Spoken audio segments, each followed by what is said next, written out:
Reactions are pouring in following Emmanuel Macron's victory in the French presidential election. The UK Prime Minister Theresa May is the only head of state to have voiced concern over Macron's victory. Speaking a month before general elections in Britain, May said that the young French candidate's electoral victory with a, quote, strong mandate will enable him to adopt a tough position during the Brexit talks. Iran's President Hassan Rouhani has congratulated the French president-elect. Rouhani expressed hope for better relations between the two countries. The German Chancellor Angela Merkel also congratulated Macron and expressed optimism about the European Union's stability. Macron has been elected to lead France as president after winning over 66% of the votes in Sunday's runoff. The unusually tense French presidential election has come to an end with the victory of centrist Emmanuel Macron over far-right candidate Marine Le Pen. After a long democratic fight, you have chosen to trust me, and I want to say how grateful I am. Nothing could be more rejoicing for many French citizens than to see Macron, who has a business-friendly vision of European integration, defeating Le Pen, who had campaigned on a number of divisive agendas, including a pledge to take France out of the European Union. This is a young president who is ambitious and open-minded. He is the one who unites people rather than separating the nation.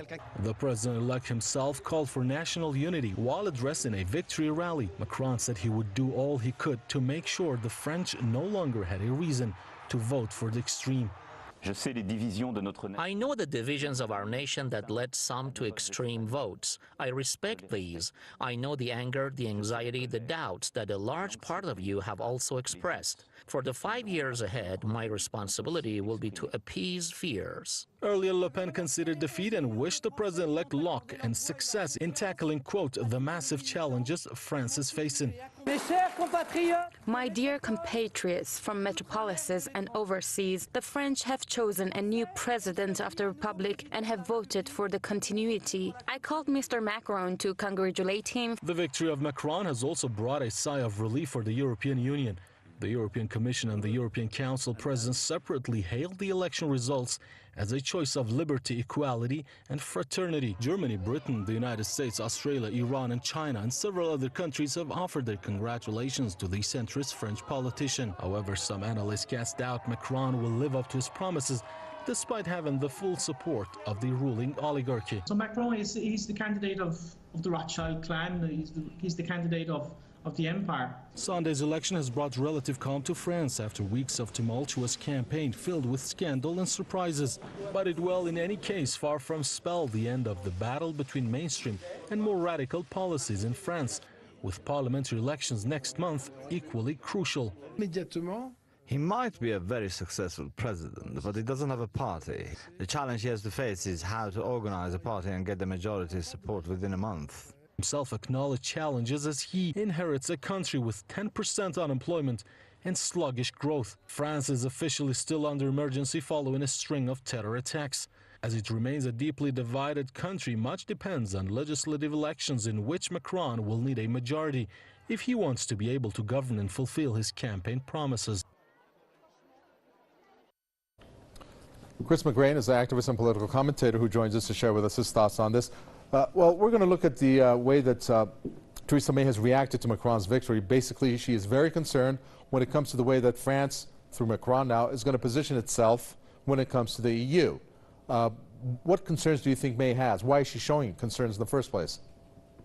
Well, Emmanuel Macron's victory is being portrayed in the media as a glowing endorsement of the European Union, but it was actually more of a rejection of the far right who endorsed Le Pen. In the UK, the situation is very similar. We've got the Conservative Party, who are now adopting many of the same policies that we saw in the British National Party's 2005 manifesto. The main difference in the UK is on the issue of Brexit, with both Conservatives and Labour both now endorsing it. So Brexit is happening, and no voices of political influence are saying otherwise. But what Theresa May is doing by calling this election is trying to wipe out any opposition to the extreme immigration policies that the Conservatives want to introduce. Together with the British media, they are kicking Corbyn while he's down. It is clear that no one in the establishment wanted Brexit to happen. David Cameron did not expect the referendum to go the way that he did, hence why he resigned.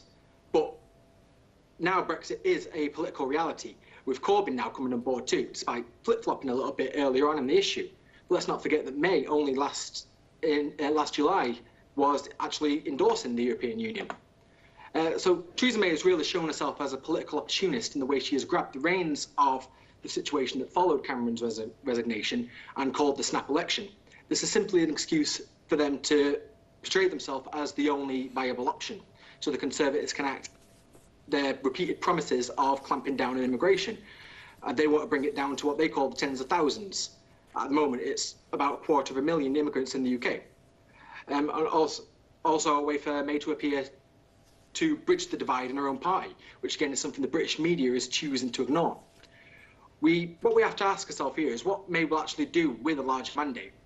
What we will do is see an escalation of the privatisation of the NHS, an increase in austerity measures, and we'll be edging further and further towards conflict in Syria, with no opposition to stopping it. We have seen much opposition on the streets in the UK, with demonstrations being held in major cities organised by various left-wing groups who reject these policies and reject the far-right turn in British politics that has taken over the past few years. And I believe that the grassroots opposition to the British right wing will intensify as Brexit progress moves forward to ensure a fair deal for the foreign citizens that are living within the UK. Okay, thank you for your comments. Chris McGrane, activist and political commentator from Lancashire.